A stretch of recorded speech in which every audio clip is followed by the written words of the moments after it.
श्री हरिवंश महाराज जी। महाराज जी, मैं 15 साल से शराब और सिगरेट का सेवन कर रहा था। 3 टाइम शराब पीना और 20 से 25 सिगरेट रोज पीता था। आपके सत्संग सुनकर 10 महीने से सब बंद कर दिया महाराज जी। मेरे माता पिता पत्नी बहुत दुखी थे। अब ये कह रहे कि निकुंज जाना चाहता हूँ अभी। नाम जप करो, नाम जप करो। पहले मायामल का नाश हो। निकुंज कोई 5 स्टार होटल थोड़ी है, प्रेम देश है। पहले यहाँ तो प्रेम प्रकट हो तो खूब नाम जप करो, अच्छे आचरण करो, माता पिता की सेवा करो, समाज की सेवा करो। जो हमने पाप किए पहले उनको भस्म करें हम, तब हमारा देह राग नष्ट हो, तब हमारा भाव बने, फिर भाव से श्री जी के पास हम पहुँचे। तो अभी खूब नाम पर ध्यान दो, अधिक से अधिक नाम जप करो। नाम जप से सब पाप नष्ट हो जाते हैं। नाम संकीर्तनम यस्य सर्व पाप प्रणाशनम। और धन्यवाद है आपको कि आप अपने जीवन को अच्छे मार्ग की तरफ ले जा रहे हैं। बहुत उत्तम बात है। सत्संग सुनो, समाज की सेवा करो। शरीर पवित्र होता है सेवा से, मन पवित्र होता है सुमिरन से, वाणी पवित्र होती है नाम कीर्तन भगवत गुणानुवाद से, सत्य बोलने से। तो हम पहले पवित्र सब कर लें, फिर निकुंज चले। ठीक है महाराज जी, आप पूछ रहे हैं कि यदि कोई मनुष्य किसी महापुरुष को मन से अपना गुरु मान ले तो उसकी भी वही गति होगी जिन्होंने प्रकट शरणागति लिया है। हाँ, मन से गुरु मानने का मतलब होता है उनकी आज्ञा का पालन करना। अब जैसे कोई किसी संत को गुरु मान ले, वो संत कहते हैं राम राम जपो, राधा राधा जपो, तो राम राम राधा राधा निरंतर जपो। कहते हैं ऐसे आचरण ना करो, ऐसे आचरण करो, तो जो आचरण कहते हैं वो आचरण करो, जो आचरणों का त्याग कहते हैं उनका त्याग करो। यही गुरु बनाने का मतलब होता है। तो उनकी बात मान लेना ही गुरु बनाना है, संतों की बात मान लेना ही गुरु बनाना है। और अगर बात मान लिए तो निरंतर भजन होगा, निरंतर भजन होगा तो काम बन जाएगा। बात है भजन होने से। अगर भजन ना करो और गुरु मंत्र ले लो, कंठी बंधवा लो, तो उससे भगवान की प्राप्ति थोड़ी हो जाएगी। भगवान की प्राप्ति तो भजन करने से होगी। भजन करो, खूब भजन करो। अच्छा, हम मान लो राधा राधा जप रहे, हमने गुरु मंत्र नहीं लिया, लेकिन किसी संत के मुख से तो सुना हमने कि राधा राधा जपो, तो वो गुरु हो गए और राधा नाम गुरु मंत्र हो गया। उसी से हमारा काम हो जाएगा। हम गंदे आचरणों का त्याग करें, अच्छे आचरण करें, नाम जप करें। यही संत समागम का लाभ है और इसी लाभ से भगवत प्राप्ति की तरफ हम आगे बढ़ते हैं। महाराज जी, मैं हर दिन नाम एवं मंत्र जप करती हूँ, फिर भी मेरी श्रद्धा कभी कभी डगमगा सी जाती है। इसे मैं कैसे मजबूत करूँ? मजबूत हो जाएगी, नाम जप ही करते रहिए। श्रद्धा डगमगाने का मतलब है अविद्या, अज्ञान। जब हमारे अंदर अज्ञान का प्रभाव छाता है तब श्रद्धा डगमगा जाती है।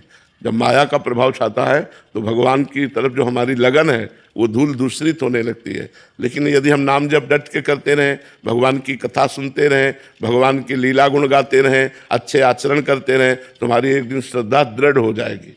और जहाँ श्रद्धा दृढ़ हुई तो ज्ञान प्राप्त हो जाएगा। श्रद्धावान लभते ज्ञानम। जहाँ ज्ञान प्राप्त हुआ, ज्ञान का नाश हुआ, भगवान की प्राप्ति हो गई। हमको डटे रहना है, एक जिद्दी स्वभाव बनाना है। हमको नाम से हटना नहीं है। लाभ मिले ना मिले, भगवान मिले ना मिले, हमें नाम जप करना है। जब ये हम स्वभाव बना लेंगे तो हमारी श्रद्धा पुष्ट हो जाएगी। कुछ लाभ दिखाई दे ना दिखाई दे, काम बने ना बने, मुझे नाम जप करना है। संतों से सुना है नाम जप करने से परम मंगल होगा। अब नाम नहीं छूट सकता, चाहे भगवान मिले ना मिले, हमारा काम बने ना बने, चाहे दुख आवे चाहे सुख आवे, हम नाम नहीं छूट सकता। बस वो जीत गया, उसकी श्रद्धा में कभी फर्क नहीं पड़ेगा। कैसे भी करो, आपके सिवा हमारा कोई है नहीं और अब हम आपका भजन नहीं छोड़ सकते। बस वो जीत गया माया से, ये बात हमारी मान लो।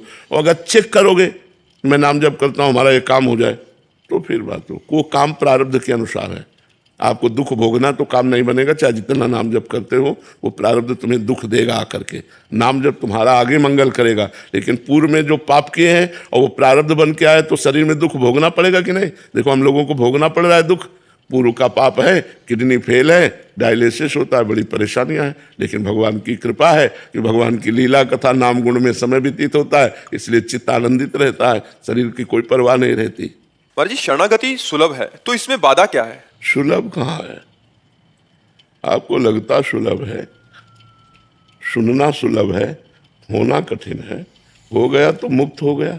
शरणागति ही तो प्रारंभ है और शरणागति ही पूर्णता है। शरीर से एक भी आचरण शास्त्र के विमुख ना हो, अधर्माचरण ना हो, पहली शरणागति। श्री कृष्ण अनुकूलेन प्रतिकूलस्य विसर्जनम। किसका प्रश्न है? श्री कृष्ण के अनुकूल आचरण हो और प्रतिकूल धर्म विरुद्ध पापाचरण। प्रतिकूलस्य विसर्जनम, एक भी पापाचरण शरीर से न हो। देखो कितनी कठिन बात है। वाणी से सत्य मृदु, नाम कीर्तन, नाम जप, भगवत चर्चा और सत्य मृदु व्यवहार, बकाया मौन, वाणी समर्पण। मन से भगवान का निरंतर चिंतन, सत्य संकल्प, असत संकल्पों का त्याग, फिर सत संकल्पों का भी भगवान में समर्पण, मन का समर्पण, फिर स्वयं का समर्पण, तब शरणागति पुष्ट होती है। तो है कितना कठिन है। सुनने में तो 2 मिनट में सुन लिया और उतारने में पूरा जीवन लग जाता है, पूरा जीवन लग जाता है। 10 दिन सही चलेगा, 11वें दिन फिर बिगड़ गया, फिर सही करो फिर बिगड़ गया। भगवान की कृपा से जब सर्वतो भावेन, 2 प्रकार में शरणागति होती है, या तो बहुत सत्संग मिला और ज्ञान प्रकट हो गया तो शरणागति हुई, और या भारी विपत्ति हुई, कोई सहयोग नहीं दे रहा, सब तरह से अनाथ हो गए, अनाश्रित हो गए, तब हमारा मन भागता है भगवान की शरण की तरफ। या फिर बहुत सत्संग सुना और हमें ज्ञान हो गया कि संसार सार कुछ नहीं है, इसमें भगवान की शरण होकर भजन करते हुए अच्छे आचरण कर लिया जाए, साधन धाम मोक्ष कर द्वारा, तो हमें इसे साधना के द्वारा भगवान की प्राप्ति करना ही मनुष्य जीवन का परम लक्ष्य है, या तो ऐसे शरणागत हो जाए।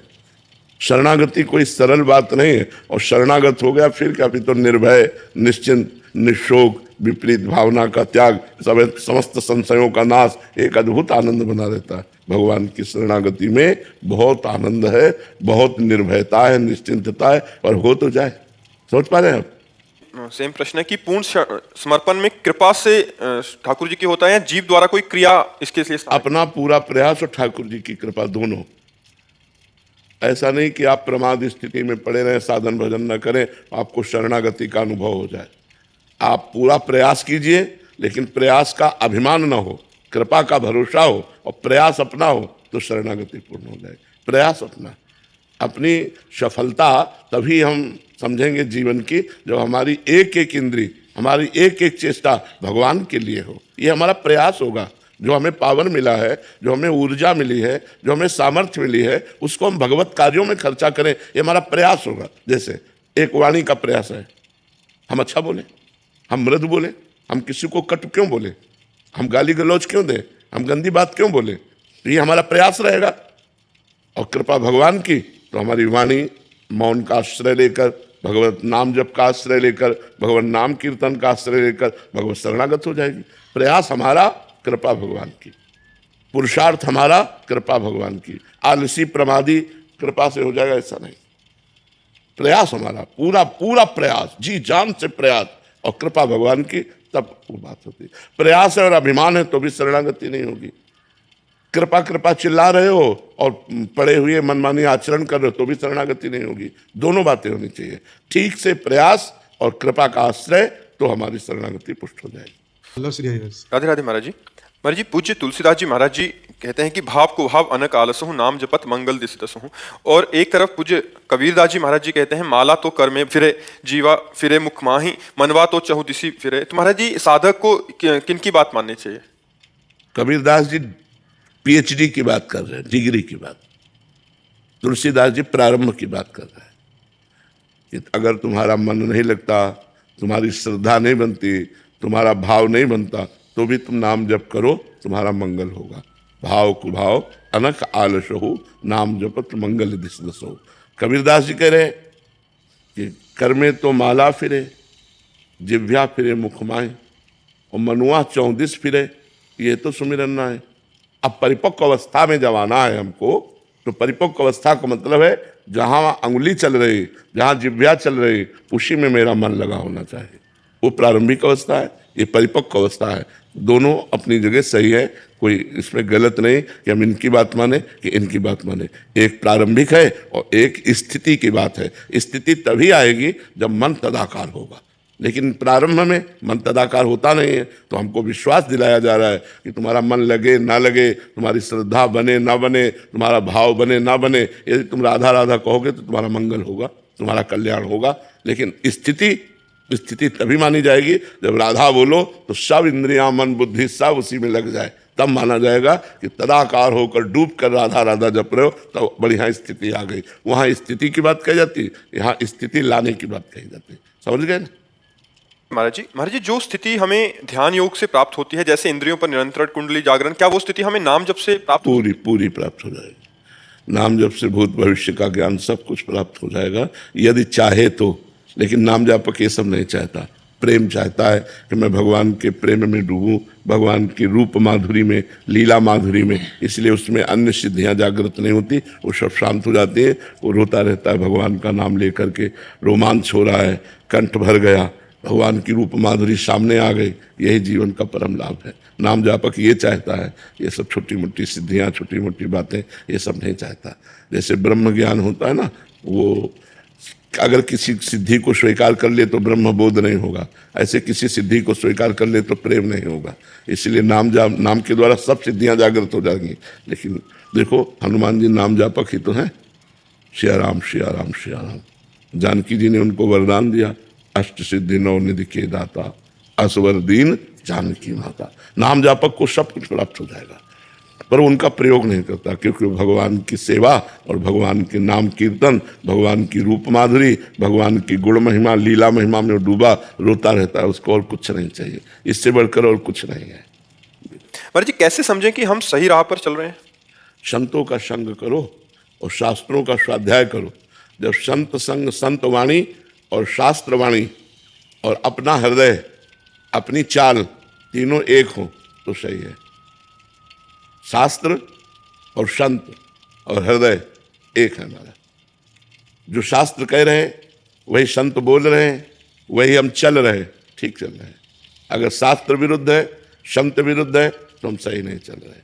कोई भी ऐसी बात नहीं है जो संतों ने ना कहा हो, ब्रह्म ऋषियों ने ना कहा हो, शास्त्र में ना लिखी हो। चाहे जितनी बड़ी स्थिति हो, सब शास्त्रों में लिखी हुई है, सब संतों ने कहा है। तो हमारी चाल, साधना, हमारी स्थिति शास्त्र सम्मत होनी चाहिए और संतों से मिलनी चाहिए। मनमानी नहीं होनी चाहिए। मनमानी है तो नाटक है, पाखंड है, दम्भ है, वो भक्ति नहीं है, वो सत्य मार्ग नहीं है। महाराज जी संत संग से क्या तात्पर्य है आपका? संत संग कैसे किया जाए? जो भगवान के प्रेमी महात्मा जन हैं, उनके वचन जब हम सुनते हैं और उन वचनों को आचरणों में उतारते हैं, उससे सत्संग कहते हैं। शत वाक्यों का हृदय में ग्रहण करके, मनन करके उनको आचरण में उतारना, उसे सत्संग कहते हैं। तो जो सत्य में स्थित हैं, उनके द्वारा जब सत्वाक्य निकलते हैं तो जो स्थितियां हम में आएंगी वो स्थितियां उनके वाक्यों में मिलेंगी। तो शास्त्र सम्मत, संत सम्मत हमारी चाल होनी चाहिए, साधना होनी चाहिए और हमारी स्थितियां शास्त्र सम्मत होनी चाहिए। मनमानी नहीं होनी चाहिए। मनमानी, ड्रामा, पाखंड, नाटक ये भक्ति में नहीं है। अगर ये मनमानी आचरण है तो ठीक नहीं है। महाराज जी इसमें जैसे आपने बोला शास्त्र सम्मत और संत सम्मत, तो महाराज जी बहुत सारे शास्त्र हैं जो एक अलग अलग मार्ग के हमें ज्ञान देते हैं, और बहुत दोनों, सारे इसीलिए हमने कहा शास्त्र सम्मत और संत सम्मत। संत सम्मत में ये है कि जैसे इष्ट मिले और मन मिले, मिले भजन रस रीति।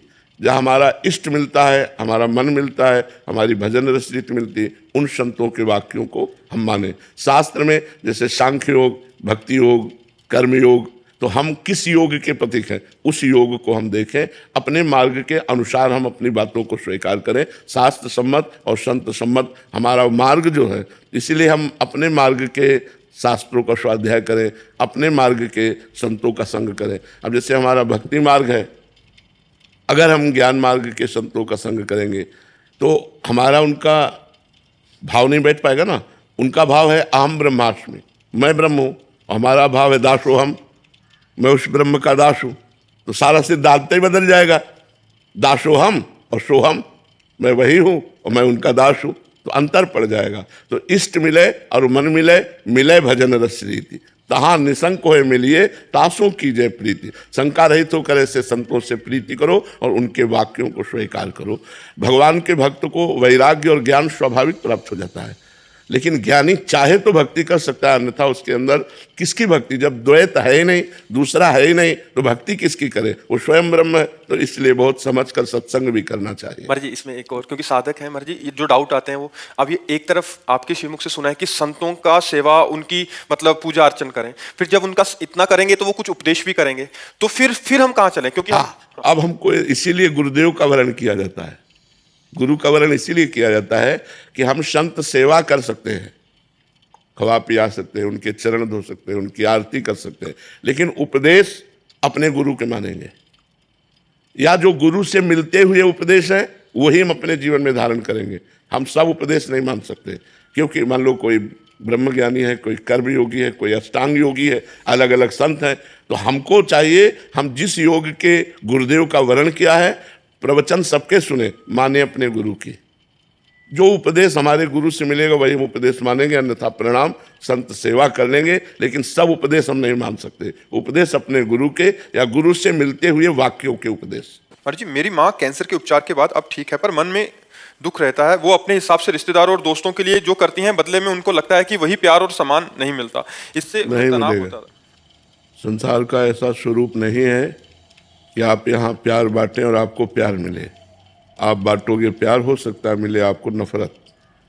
आप करो परोपकार, हो सकता है आपको मिले गाली।